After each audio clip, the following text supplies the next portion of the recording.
So overwhelming in a good way to see that even the upcoming generation is appreciating his art, and even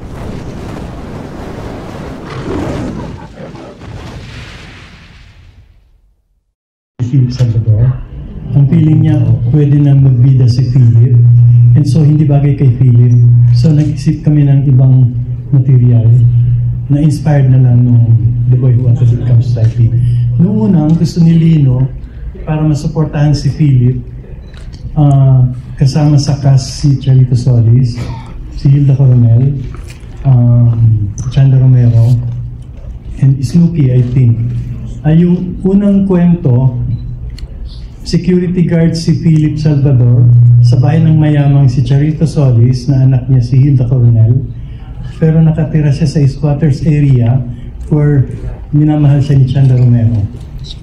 Sabi ni Lino, nang ginawa namin ni Pete, kung naalala mo yung storyline, hindi ito maaprubahan ng censors kasi yung mag-ina parang si Imelda at si Amy Marcos, yung Charito Solis at yung anak niya.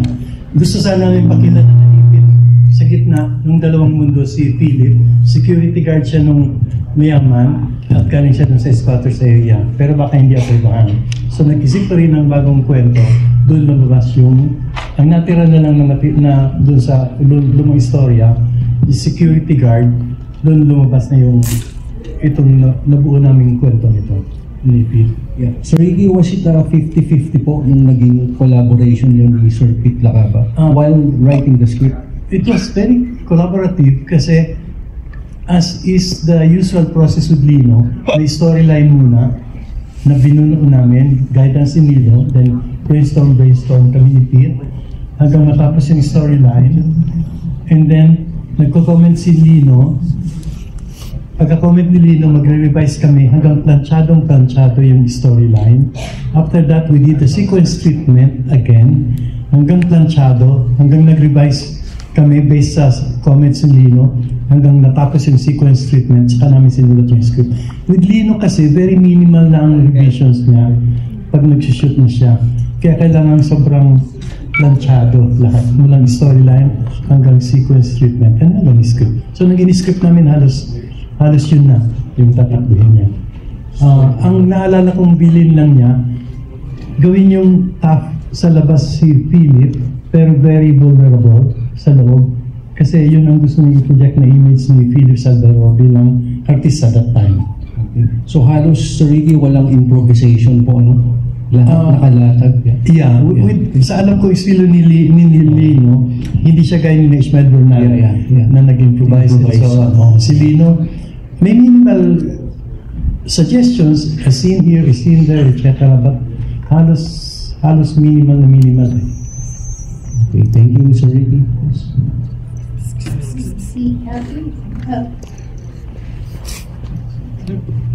Pasensya na ho, dahil may health problem na malilimutin ito. Ang tawag doon. Dementia. So, kaya napunta rito para makinig ka kay Ricky. Pagbalita ulit dahil namin ako nakakalimutan po. So, pasensya na po sa akin. Pasensya na po. Maraming salamat po sa husay ninyo, sa inyong pagsusulat.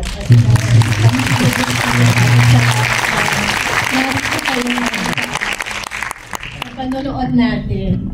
Pero Sir Ricky, pang ilang beses nyo na kayo napanood itong Jaguar? Second time na lang ba? No, actually, may napanood. Kami ni Pete, nag-usap kami kanina. Ngayon lang namin napanood mula nung pinatakas. Yeah, mula nung unang panahon pa. Although natatandaan ko yung kwento at may rough draft ako ng script sa bahay na sinilip ko. Otherwise, ngayon lang namin napanood siya. It's an honor pala talaga na kasama natin sila sa May dagdag lang yung trivia. Panahon nung Board of Censors noon, hindi MTRCB, declassification. So nahigpit sila, kailan aprobado ang storyline, sequence treatment, and so on and so forth. Naalala ko na yung eksena doon sa huli, ang dati, pagdalaw nung ni Mengi, yun na, kukunin siya, sasaklatin siya ni Philip behind the bars. And then pagsaklot sa kanya ng ganun, titigilan siya ng mga pulis at bubugbugin siya para mailayo. Ayaw niyang bumitaw kay Mengi. Ayaw bugbog ng bugbog yung mga pulis hanggang finally napilitan siyang bumitaw. Originally ganun yun. Nang isushoot na ni Lino sa set, sabi ng mga pulis sa kanya, bawal yan kasi hindi nang bubugbog ang mga pulis sa mga hinuhuli. Sabi ni Lino, bakit doon? Doon sa medyo bandang doon, mayroong isang sidewalk vendor na teenager na hinuli, na binubugbog ng isang pulis. And then yung kausap naming pulis, papuntang CR, pagdaan, sinapok-sapok yung guy, bumalik mo ng CR, sinapok-sapok ulit, bumalik kay Lino. So sabi ni Lino, bakit sila? Ginagawa. Sabi ni Lino, pelikula naman yung sa inyo eh. Anyway, so ito yung ginawa ni Lino. And then next anecdote, and then kung may tatanong na kayo, nung ginawa namin yung poster niya, ang nasa poster noon si Philip Salvador na security guard, so may baril. Bawal ang may baril noon sa posters. Unless pumayag ka na pintahan ng puti. Ayaw manili ng pintahan ng puti. Sabi niya wala na lang baril. So nakatayo si Philip Salvador, nagbabantay, naka-uniforme. Again, sabi niya, bakit siya naka-uniforme security guard? Wala namang baril. So tinanggal yan. So naging final poster namin, nakatayo na lang siya na nakamaong. May nakasandal sa isang pader na may graffiti, nakaganon lang siya. Thank you, Sir Ricky. Rose, we forgot to paupuin din si Gabby Broca. Yeah, nandiyan pa ba si Gabby? Representing po National Light Association Lino Broca, siya po ang ako ni Direk Lino Broca.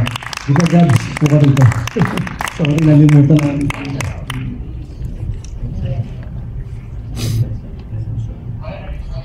Kahit yung poster, may kwento, may konteksto ng kasaysayan. Ayan, at si Gabby. Okay, since tinawag natin si Gabby, salang na natin. Gabs, ano yung tingin mong importance ng Jaguar para sa family nyo at sa mga naiwang legacy ni Direk Lino? It is definitely really great to see that my uncle's legacy still goes on up to this generation, and it's so overwhelming in a good way to see that even the upcoming generation is appreciating his art. And even with the state of our country right now, I feel like we can learn a lot from a lot of his movies apart from Jaguar. And I feel like we could use more Lino Brocas in our generation, especially with the art that he made. I feel that it really gave our people a voice, especially with Jaguar. It covers a lot of topics that aren't talked about enough. And it's really great that not just the older generations are talking about the older generations kind of hindi po, sorry. It's great to see that his art still continues to inspire a lot of people. Yeah.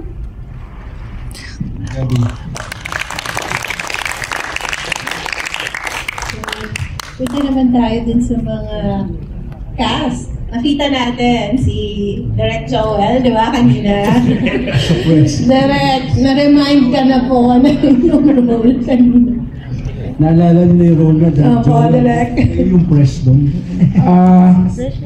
Ang lahat ng artistang ginamit doon na background ay member ng PETA. Ang tawag sa amin noon ay PETA Kalinangan Ensemble. Lahat ng background doon, lahat ang naandun sa community, lahat na nagpunta sa police, lahat yun PETA Kalinangan Ensemble. At ang training namin kay Lino, pagdating sa pelikula, isa lang sinasabi niya, gawin yung totoo, parang totoo. Ganun. Kaya yung mga nakita niyo sa Tondo, totoong taga-Tondo sila. Sila Eddie Pagayon, Manuel Agoncillo, talagang taga doon sila. Taga doon sila sa Smoky Mountain. Nung ako sinabi ni Lino, o Joel, hindi kakasali ka, saan yan? Jaguar. Ay, hindi ako hindi, ka dito, reporter ka. Okay, reporter lang, okay rin. So yun, sinabi niya kung anong gagawin, sinabi niya kung sino makasama. Sinabi niya, tatanungin mo lang sila, reporter ka lang dito, ganon. Pinaliliwanag niya na mabuti kung ano yung eksena at kung ano ang tatakbuhin ng eksena at kung sino ka at ano ka dun sa eksena. Ganon siya kadetalye. Yun, ganon. Direct pang ilang film niyo na kay Direct Lino ng type na yan, yung ginawa niya yung Jaguar, natatandaan niyo po ba? Lahat ng pelikula ni Roca, Taong Bayan 1 ako, Taong Bayan 2. Kasali ako sa Bona, ako yung direktor ni Pili. Sa Isyang, andun ako, Taong Bayan 2, Taong Bayan 1. Kapeta ka rin nga ang ginagamit niya. Kasi si Lino ang aming artistic director noon sa PETA. Miyembro ako ng PETA nung araw. Kung 1979 ito inumpisahan, nagmembro ako ng 1976. So 3 years na akong member kaya ako. Sa Maynila, sa Kuko Naliwanag, andun din ako. Ako ang pumatay kay Bembol sa huli-hulihan. Mga PETA ang ginagamit niya. Ibig sabihin, may training ng theater, alam ang gagawin, at gustong umarte. Ganun. Okay, ma'am. Deborah, ano pong naalala niyo sa Hindi, wala naman ako sa Jaguar. Sabi nga ni Ona, Tita Deb, ako kasama? Hindi pa ako artista dyan, hindi ako kasama. Kaya ngayon, na ako, proxy ni Tito Philip, dito representative na lang ako ni Tito Philip. Because Philip always my uncle. Since representative kayo, Tita Zed, ni Kuya Ipe, anong sa tingin niyo po yung best film ni Kuya Ipe? Hindi ko kasi lahat na pala ng film Tito Philip. Usually yung kasama ako, like mga, kasi yung kasama ko nung kay Direct Lino, pag yun. So far siguro ito, as a bago as a new, siya, introducing niya. As a bago, ito masasabi ko dahil sa new lead role niya.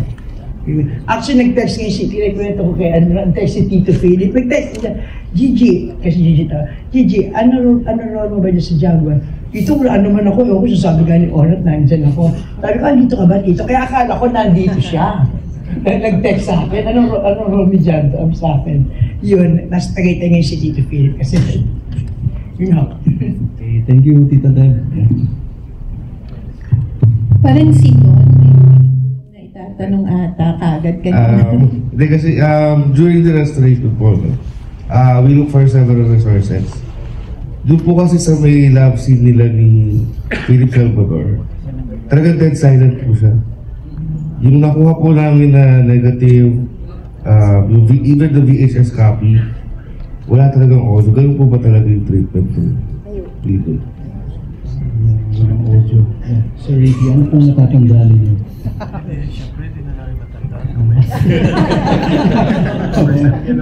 Hindi na namin matandaan kung may audio doon o wala. In fact, nang nanonood ako, although ang dami namin naging projects with Lino, at kabisado ko na halos sa mga pelikula niya, na-amaze pa rin ako. Yung lovemaking ni Philip at ni Ami, parang ngayon ko lang siya napapanood that way. Pero hindi ko matandaan kung may audio. Pero iba rin din yung dating, di ba? Kayo, kamusta? Haba yung kahabaan ng eksenang yon, parang bawal mag-ingay. Di ba? Baka may ibang ingay kang magawa. Okay, so, ikaw, Butch, kamusta naman yung pagpili natin sa opening film na to bilang yun, parte ng Sinag Maynila? Pinaalan kami na gusto kasi ni Mr. Don na-restore siya. So we really wanted to have a very significant film to open this year. And actually, kahit naman ay palabas ng MDCP, itutuloy ko namin siya. Ang purpose kasi namin, aside from the screening tonight, isinama namin siya sa week-long schedule. So we wanted more people to view it at ang pakiusap namin sa MDCP bago ilabas in some other platform. Tingnan mo natin how it will perform. Kasi kung okay siya, baka mapaabot na sa ibang lugar sa Pilipinas. Theatrical reviews. So, kasama natin din yun, di ba? The daughter of Conrado Baltazar, ni Dencar, si Ma'am Cynthia Fernandez Baltazar. Ma'am, ay, Baltazar Fernandez. Ma'am, ano sa tingin mo yung greatest legacy ng ni Dencar? And anong film na yung nagsusuk din sa personality ni Sir Dencar?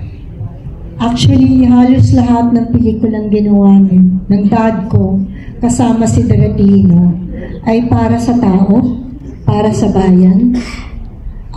In-stress nila yung values na kaya magpas hanggang ngayon, nung pinanood natin, parang nakikita natin na hindi ito lumilipas. Lahat parang natural, lahat kasi galing sa puso. Best friends silang dalawa. Natatandaan ko nung nag-aaral pa ako, pinadala ko sa apartment ni Direk Lino sa Scout. Scout Albano. Nag-aaral pa ako nun. Ang papa ko kasi napakatahimik na tao. Less talk yan eh. Pero pag silang dalawa ang nag-usap, nandun ako sa sulok, nagagawa ng assignment. Pag silang dalawa ang nag-usap, grabe, may sound, may action, may ganyan. So they're very passionate in what they do.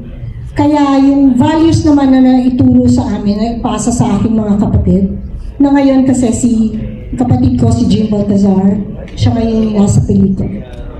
Yung pagiging true sa tao, sa ginagawa mo, yung kasabihan na luma na honesty is still the best policy, dignidad bago pera, kapwa-tao muna, lalabas yung galing mo kung mabuti ka sa tao. Yun. And I think yun yung laging inaano nila ni Direk Lino. Pagkatao. Yes, yun, isa yun. Ang sabi ng papa ko, ang buhay, bago ako pumasok sa pelikula, ang sabi niya, ang buhay, circle yan. Hindi yan humihinto. Kikita ka, magbigay ka. Kikita ka, magbibigay ka. Pag huminto na yan sa panahon na hindi ka na nagbibigay, hindi ka nakikita. Yan lagi ang sinasabi ng dad ko. Kaya yung kapatid ko, ganun. Ganun lang. Yung CNB nun, yung company na isa yan sa legacy na iniwan ng dad ko, hanggang ngayon nandyan pa rin. So ngayon, yung ano naman ng CNB, kami yung board of directors, yung kapatid ko, siya yung nagpapatakbo, na kailangan you always have to give back para magtagal ka. So yun yung legacy. Thank you, Cynthia. Okay, At so kung before we napapunta open sila the sa floor, Mowell Fund, di ba? Yung theater doon, Dencar Theater. Yun yung pagbibigay parangal kay Dencar, ang cinematographer ng maraming pelikula ni Lino Bro. Kaya po hanggang ngayon, no, 1979, 1976, yan ang bata pa ako hanggang ngayon, binibigyan pa ng pagpapahalaga, binibigyan pa ng tribute. Isa yun sa pinakamalaking bagay para sa aming pamilya at ito yung pagkakataon na nagpapasalamat kami sa industriya. Lahat na nakasama ng father ko, na nakasama ko rin, si Direk Joel Lamangan. Maraming salamat po sa pagpapahalaga. Yan po ang nagbibigay sa amin ng lakas ng loob at hanggang ngayon sa aming kumpanya na maibalik po ito sa inyong lahat. Salamat po. thank you, ma'am. Dito rin yung dalawang ako ng Dencar, na si Steph and Kurt. So, ano yung tingin yung greatest legacy ng lola mo? Yes. Yes, please.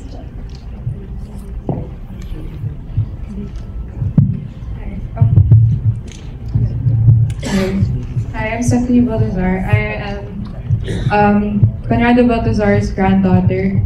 I am also Jim Baltazar's daughter. The greatest legacy that my grandfather probably has left for us for his films. And before I discuss it, to be super transparent, nangingi ako ng question beforehand, and I was asked if I believe that if my grandfather's films still hold its relevancy, and I do believe that his films still are relevant in this time, and that's because most of his films, they were done, or a big chunk of his career, it was done with Lino Brocka, and he's known to have stories that are very political or socially aware, or poke fun in society, and I think that it still carries on to today's time. So yes, yun yung parang legacy niya. And not only that, he left his passion to not only to my father and his siblings, but to my brother and my cousins. So parang all of us, it's like a family affair now. And we're very blessed to have fallen in love with it on our own pace. So yeah, thank you. At alam ko, may gustong magtanong na sa ating audience, pero pahintay pa kasi may isa pang apo si Decker. Hello po, good evening. I think yung question is film still relevant to this date? Well, ako personally, I did not meet my grandfather. Nakilala ko lang siya through the stories of my dad, his siblings, and the industry. So, yes, growing up, narinig yung mga stories nila, and it helped me a lot with my journey in practicing as a cinematographer. And yes, if you ask again, is it relevant? After watching this film, I've learned a lot, actually. So, before watching this film, ang nalalaman ko is yung mga lights na ginagamit niya, na lahat to, DIY niya lang. Tapos now, nakita ko siya in person, how he actually used those equipments, those lights na nakikita ko lang sa garage namin na naka-display. So yeah, it is relevant, the film language, and I think it's also telling us to slow down. Kasi this film is not just about cool shots, no, it's not just about aesthetic, it's about being, what do you call this? Intentional with your lighting, with your shots, to set the mood, and to actually tell a proper story, and in giving justice on what your director wants to see, or to show the audience. Yeah. So thank you guys for having this film shown, and it really helped me a lot to understand everything about my grandfather. Thank you. At makikita natin sa panel, di ba? Generations ang nare-represent. So sa mga kaedad nila Gab, nila Kurt, nila Steph, kung may tanong kayo ngayon at pagkakataon na natin, ayun, may nagtataas na nga ng hakbay. Ako na yung lalapit sa kanila. Yeah. At syempre, sa iba pa na gustong magtanong mamaya. Hello po. So actually, I'm Gab's cousin. So I'm yung eldest daughter ng kapatid ni Lololino. So basically, I have a question lang po for the screenwriters. So, paano niyo po nalalaman kung sinong artista po ang gaganapin po sa screenplay niyo? Like, do you base your story po sa character, like sa actor na yon? Or do you make the story and then find an actor for that? So, yun. Para kayo yung question. Screenwriter. Actually, most of the time, may artista na. Well, like in the case of Jaguar, si Philip, bilib na bilib si Dino noon kay Philip. Kasi nakita niya nung na-express pa lang si Philip ng temptation. So, nakita niya na right na eh. Sa ibang mga projects, like yung project ni Pete with Bayan ko and so on, I think si Philip din yun. Or follow si Philip din, agad-agad eh. So si Lino may ganun eh. May mga artista siyang, ito ang iyan ko. We were doing No Limitang here na younger version, hindi natuloy. He wanted William Lorenzo. Again, nakakast na eh. So, I think generally with Lino, alam na niya si Hilda Cornel to, si Philip to. So, in a way, mas madali. Mas madaling gawin. Sa iba naman ang kaso. But with Lino mostly, may artista na. Thank you. Even in Siam. Maraming tanong dito sa harapan. Yes. Magandang gabi po. My question goes to Sir Ricky Abonasio. Sir, what would you say the most significant lesson na pwedeng makuha ng ating present generation for watching Jaguar?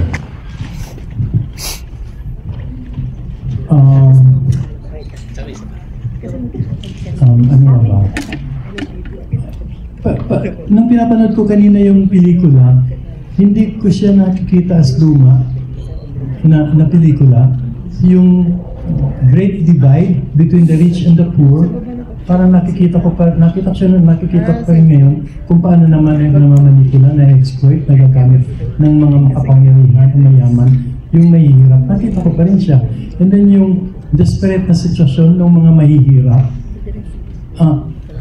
sa karakter na lang ni Anita Linda, yung nanay, kitang-kita mo yung paghihirap, and yet yung dignidad ng babaeng Pilipina. Tanggapin niya kung anong dapat niyang tanggapin, pero hindi siya malamya na sumusuko. May quiet strength. So parang sa mga characters kanina na napanood ko, parang nakikita ko pa rin sila around ngayon sa palibot. From the social situations to the characters. So yun. I think one reason for that is Lino. Mayroon si Linong mata at puso na hindi hypocritical. Kung anong nakikita niya sa palibot, yun ang papakita niya. Kung itim-itim, one word na hate niya is to be a hypocrite. Kung ano siya sa likod ng camera pag nagdidirect, kung ano siya pag nasa kalsada na wala sa pelikula, kung ano siya sa labas at sa loob ng pelikula, the same siyo. Kasi may iba na nagbabago ang personalidad eh. Si Lino, pareho siya maski saan. Nasa loob ng bahay, nasa labas, nasa loob ng CR, nasa bar. It's the same Lino Broca. Wala siyang maskara o pagpapanggap. And I think lumalabas yun sa mga pelikula niya. Kung anong nakikita niya before, na totoo, yun pa rin ang totoong lumalabas. And that's the reason I think why, pag pinanood natin siya, maski luma na, nakikita natin yung katotohanan na nakita ni Lino nang walang filter. Yes. Sir, halimbawa, may last question po. Sir, halimbawa may plan for this movie to be gawing remake. Will you support it? Would you like to take your seat here? Well, baka magkakaiba kami ng opinion dito eh. I'm a very open person. Ako naniniwala sa remakes in the sense that well, una-una, sana ito ang kumalat. Kasi may napaka-relevant siyang mensahe at yung kanyang, hindi lang yung mensahe niya, yung storytelling niya, ibang klaseng mata, ibang klaseng perspective eh. And so, siyempre gusto ko makita ng mga tao yung social issues, yung character sa mata ni Lino. And to some extent, sa mata namin. So sana itong pelikulang ito ang kumalat rather than mag-remake. Pero if there's a need na mag-remake, kung hindi na ito lumalabas, at kung masasabi yung the same social content at maraming tao iba pang mamumulat, why not? Maraming klase yung ganun na lumabas sa pelikula. Pero sana ito din ang priority. Hindi lang dahil kasama ako dun sa pelikula, kundi napanood ko kanina, parang kasya na siya eh. Enough na siya eh. Nakuha ko na siya eh. Hindi ko na kailangan ng duplicate niya para makuha ko yung dapat ko makuha. Thank you, sir. Thank you. At dito sa harap, dalawa ako nakikita niya. Okay. Ano mo? Ayun, sa likod muna tayo ulit. Lapit tayo.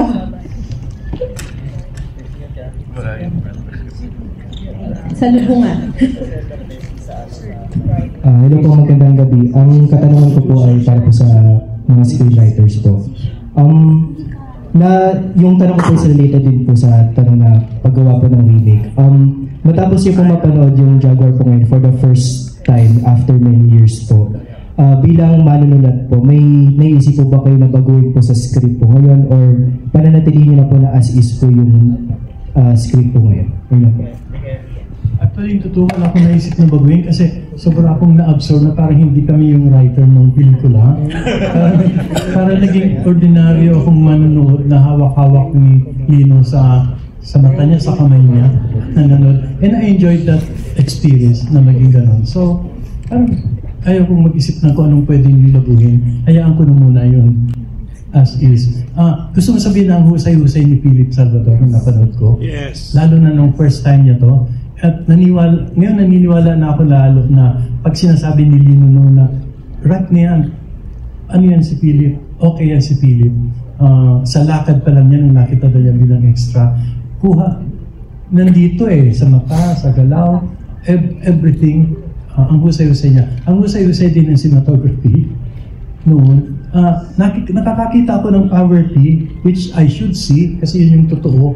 Pero nakikita ko rin na mayroong heightened level ng realidad yung poverty na nakikita ko doon. So totoo siya, and yet artistic din siya, at ang hirap i-combine yung dalawang yun. Kung minsan nagiging masyadong mahirap lang talaga, o masyadong arty-arty, but ito na-combine ng cinematography. Pinupuri ko sa sariling pelikula, but I thought mahusay siya Nita Linda, si Annie. But mahusay sila. Yung mga artista niya lahat, hanggang sa PETA, Ansam. May nakikita tayo, ayun, dito sa side naman na to. Hi, for Ricky and Sir P.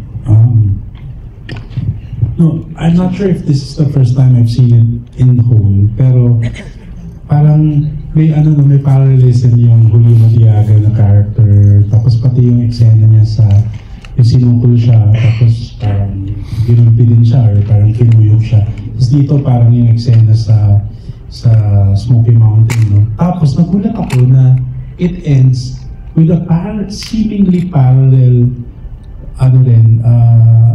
element with si Inshang at the Carcel, and si Poldo nasa Carcel din, and Sir Ricky mentioned the word dignity kanina, na parang binigyan niya ng dignidad yung dalawang in a way criminal, di ba, o nakagawa ng di ba, krimen para sa sosyedad, pero parang meron silang dignidad, yung meron silang, di ba, yung pareho sa Inshang sa dito na meron silang, kumbaga hindi mo pwedeng nakawin sa kanila yung paniniwala nila sa pinaglalaban nila sa sarili nila. So I don't know if it was that a conscious parang design? That's Lino.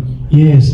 Was that a conscious design on his part na palaging ilagay sa sentro at the end na hindi siya biktima lang eh. Madali kasi isipin na biktima kasi yung manipulated, di ba? Pero parang mayroong konting angat na ipakita yung mukha, lalo na naalala ko si Inshang, naalala ko kami si Poldo na nagsisimpi siya ng lighter. Parang ang lakas ng dating. I mean, it was transcending the film. Parang may sinasabi si Lino sa atin. Am I making sense? Yeah. I think it's both conscious and subconscious on the part of Lino. Partly it's because it's his personality. Ganun niya tingnan itong mga taong ito. Itong mga taong marginalized o nasa ganun niya tingnan. Hindi niya sila tinitingnan as mababa. Hindi. So I think lumalabas yung sentiments niya about them. Maski na hindi siya maging conscious, ganun naglalabas ang treatment niya sa lahat ng characters niya na marginalized. Meron silang quiet dignity, pero merong fire. And that fire comes from Lino. Although si Lino ibang-iba sa kanila, hindi si Lino Anita Linda. Si Lino makipagmurahan at pupunta sa kalsada at makipagsabunitan. Pero that quiet dignity and then yung fire na nasa loob nila. May fire sila lahat, even si Ami Austria, si Philip Salvador. Hindi sila lahat mahihina na weakling. Maski biktima sila, hindi sila biktimang-biktima. May fire sa loob nila. At maski in the end, parang natalo si Philip, you don't feel na totally talo siya. May fire. The lighter na lang tells you na hindi siya totally talo. In the end. Thank you. Nat, may tinawag tayo kanina, pero hindi siya pumunta sa baba. Kaya lalapitan ko na lang siya. So si Direk Carlitos. Hindi siya bumaba. Ayan, Direk. Nakita ko kayo. Ayan. Si Direk kasi bilang filmmaker and definitely bilang ninong niyo si Lino, di ba kayo diba? So baka pwedeng mahingi yung inyong insight, lalo na ngayon, napanood niyo yung Jaguar. Well, actually, wala akong... first time ko din napanood ito. No? First time ko napanood ito. And I just wanted to say na I'm so glad to... nung pinapanood ko siya, parang naalala, it is such a throwback to those days na nanonood ako sa sinehan talaga. Na maraming nanonood ng sine. This is one... Si Sir, ayun, kumakaway. Ayan.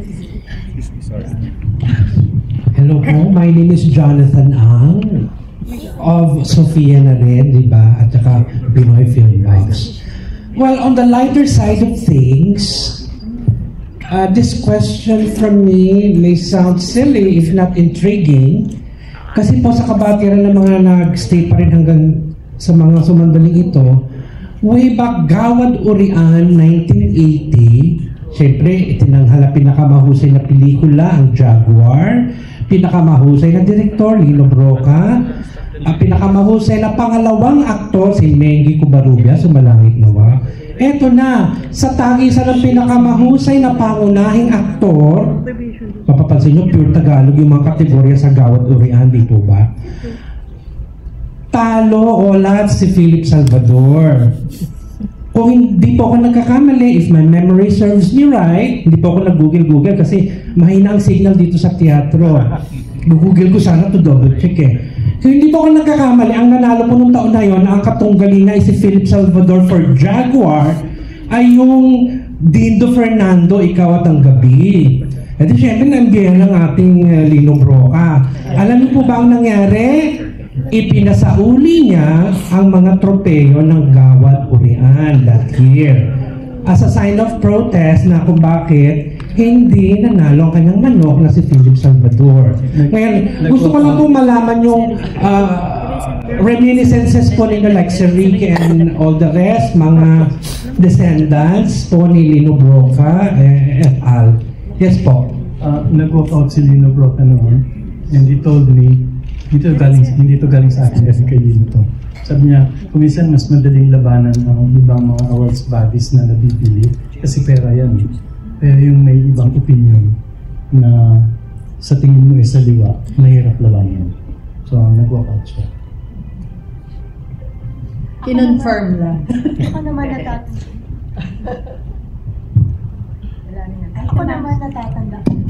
Ako naman natatandaan ko, marami rin silang pelikula na hindi nabigyan ng award. Ngayon, sasabihin na ng nanay ko at saka ako, sa papa ko, Opa, hindi ka ba pupunta sa awards? Hindi naman ako mananalo eh. Bakit? Hindi naman ako popular. Ganon eh. Tsaka kaya ang lagi niyong sinasabi, basta alam mo, binigay mo yung best mo, at maganda to, yun na yun, nanalo ka na. Kaya ngayon ko nakikita na, sa tagal ng panahon, 1979, di ba? Ngayon, binibigyan ng tribute, ng mga parangal, di ba? So yun yung mas parang nanalo ka. Kasi wala na sila, pero ayan pa rin, tuloy-tuloy pa rin, marami pa rin gustong magsalba ng mga pelikula nila. Kasi, hindi lang yun pelikula para nung panahon na yun. Ngayon, hanggat kailanman, applicable siya. Yun yung pagkakagawa ng pelikula. So, sa akin, yun yung pinakamagandang panalo. Kasi pang matagalan. Yung trophy ng papa ko nandun. Iilan-ilan yun. Pero ito, it gave us, the happiness na talagang nasa puso. Kesa sa trophy. Kasi, hanggang ngayon, iniimbita pa rin kami sa tribute. So, yun. So, more than the trophy, thank you so much for this.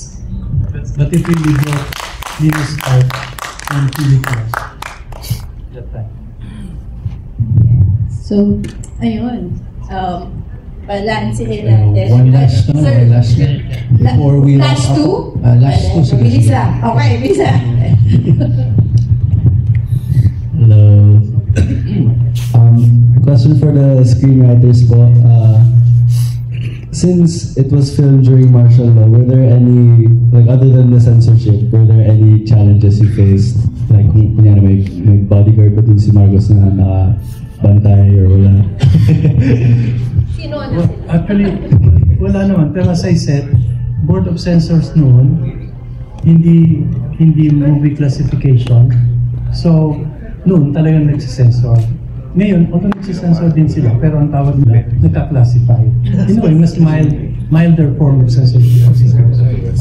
Pero doon may censorship. Like, magsasubmit ka ng storyline, papa-approve mo. Hindi ka makapag-shooting during that time kung hindi approve yung script mo, yung material mo.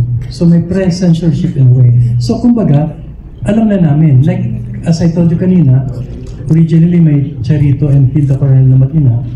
Agad-agad sinabi ni Lino, hindi yan napapasa. Kasi mukhang yung mag-inang Marcos. So hindi yan lulusot. And then, ini-evict yung squatters doon. Security guard si Philip Nina Charito. Taga-squatter siya, ini-evict yung squatter. Sabi ni Lino, naku, hindi aprubahan yan, bawal magpakita ng eviction ng squatters. So doon pa lang, nag-a-adjust na kami sa censorship that time ng martial law. Kaya anong ginagawa na, hindi na ganun ka dami ang censorable. Buo pa rin yung story. At saka buo na. Kesa ipilit namin yung original material na naipit si Philip, binago na namin yung material. Kasi mahirap bumangga, hindi rin mapapalabas. So we adjusted. Including the poster, as I told you kanina, nag-adjust kami. So, may nagtaas kasi dito kanina, pero kanina pa siya. Good evening po. I noticed in the film that the great director was able to squeeze the acting juices from the 5 main characters. I think Ame Austria, Philip Salvador, Mandy Covarrubias, and I think even Anita Linda and John Delgado individually. But at the same time, there was also ensemble acting. How did the director really get into this particular mode? Thank you, sir. Sayang, si Joel Lamangan, could have better explained, could have answered your question better. But anyway, so I'll attempt na lang. Si Lino, makamasa, nakalubog sa masa, hindi siya individualistic. Isa sa pinakamasayang moment niya sa buhay niya pag sumasama siya sa rally. At pag nasa set siya, hindi siya nakahiwalay sa mga tao sa set. Nakasama siya sa mga extra, inaalala niya ang kapakanan ng lahat. So kung ganun may puso siya para sa masa, pag nag-direct siya ngayon ng ensemble ng mga masa na tao, I think instinctively, automatically, lalabas yung pagtingin niya sa kanila at para ramdaman mo yung pagtingin niya sa kanila. So even if pinapakita niya yung ensemble niya na ang sordid ng sitwasyon, ang dumi-dumi, you can see na may dignidad sila na hindi nag-look down sa kanila o nagko-condescend yung director or even yung camera. Hindi sila ina-exploit ng camera yung mga mahihirap. That's the puso of Lino. So pag nag-direct siya ngayon ng ensemble, nakikita ko sa set pag nag-direct, pare-parehong inaalagaan niya yung mga artista at yung mga extra. Pinakain na ba sila? May mauupuan ba sila?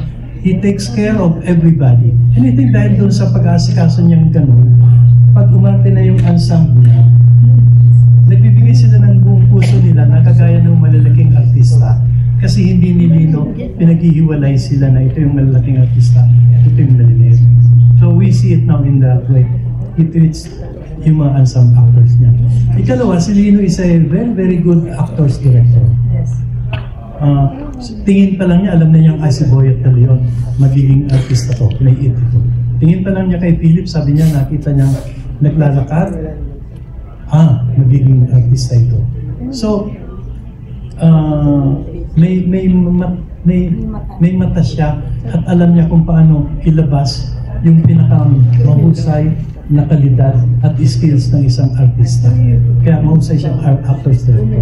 At nakukuha niya yan mula sa malaking papel ng pelikula hanggang sa pinakamaliit na bit role sa pelikula, nakukuha niya yan.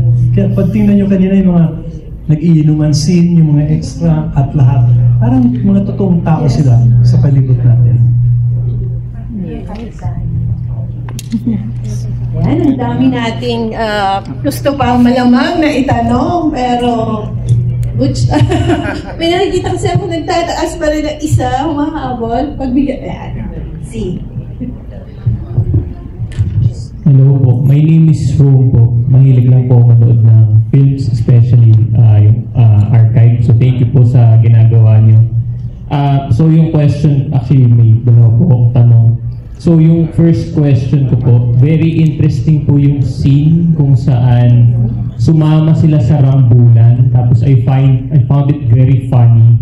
So I was curious, ano yung inspiration niyo behind that? Actually, characterization namin ni Pete yun. Nung mga mayayaman. Sa kanila, everything to a great extent, is just a game. Kasi kaya naman nilang, hindi naman impunity ang term, pero kaya nilang may gawing maski anong bagay. Until the end, hanggang pagpatay. Malulusutan nila. So everything is a performance. Everything is a game. Let's join the game, cool lang, chill lang. Immune naman tayo eh. So may ganun sila. If you compare that daw to the mahihirap, mula kay Pete Poldo hanggang kay Ami Austria, hanggang kay Anita Linda, they're never immune. Lagi silang vulnerable to anything that will hit them, make them lose their dignity, make them lose even their lives. Pero itong nasa taas, they don't care. May girlfriend, kinaliwa, binawa, may tatay, nagkapagbarilan, nakipagsuntukan. It's all a game. Kasi they will come out na walang galos. May impunity sila in another sense that time compared dito sa kinapoldo. Kaya kita mo yung pagkakaiwala. Kaya in that rambulan, sa mga mahihirap, iba yung meaning ng rambulan na yun. Sa kanila, iba ang meaning ng rambulan na nakijoin din sila. Thank you po. So yung last question ko po will be related po to Philip Salvador po. You mentioned na magaling siyang actor, na-establish po natin yun. Pero in what sense? Parang paano po siya nag-interact with the screenplay? Paano siya nakipag-interact with the other actors and the director? Limited lang again ang knowledge ko dito sa nakikita ko lang sa kanila ni Lino. Si Lino kasi theater director din siya. Diba? Yeah, galing siya sa teatro. Oh, yeah. PETA and so on. And even sa UP. Sa theater. So theater, ano siya. So, the way he handles his actors, may pagka-influensya ng theater background niya. Kung minsan nakikita kong inaarte niya. Inaarte niya yung... Aartihin daw niya muna. Aartihin niya muna. Kung minsan, maski na yung making love, aartihin niya muna. Para lang nagiging mas komportable yung artista sa paggawa ng artista. Pero, but I think in the end, may respeto niya yung instincts at yung proseso at choices at proseso ng artista, which he does with Sinayuta Coronel and so on and so forth. And I think which he did eventually with Philip. Nagmumold siya ng artista, si Lino. Hindi ko lang kung matatawag ng star maker ang gano'n. Minomold niya si Philip, si Hilda, si William Lorenzo at that time, si Gina, lahat na naging artista niya. Yung sa tingin niya, tunay na artista, namomold siya ni Linda, minomold niya. So yun. But I think beyond the pagde-demonstrate, pagga-guide, pag-motivate, pagtuturo sa mga artista, I think beyond that, ang mas malaking influensya niya sa mga artista niya, yung pagkatao niya. I think all the actors na nakatrabaho niya, sila Hilda, etc., kilala nila kung gaano ka sincere, matapat, unhypocritical na tao si Lino. And I think yun ang pinakabago na kayong influensya sa pag-arte nila. Kasi pag umarte na sila, lumalabas din yung kanilang katapatan at katotohanan. Kasi makikita ni Lino pag peke ka. Isa sa pinakaayaw niya, peke ka, hypocrite ka. Pag nagano ng mata niya, susuyod, alam na niya agad. So, ang mga artista, aware sila na, naku, makikita tayo ni Lino. So, nagiging makatotohanan. Thank you po. Thank you very much.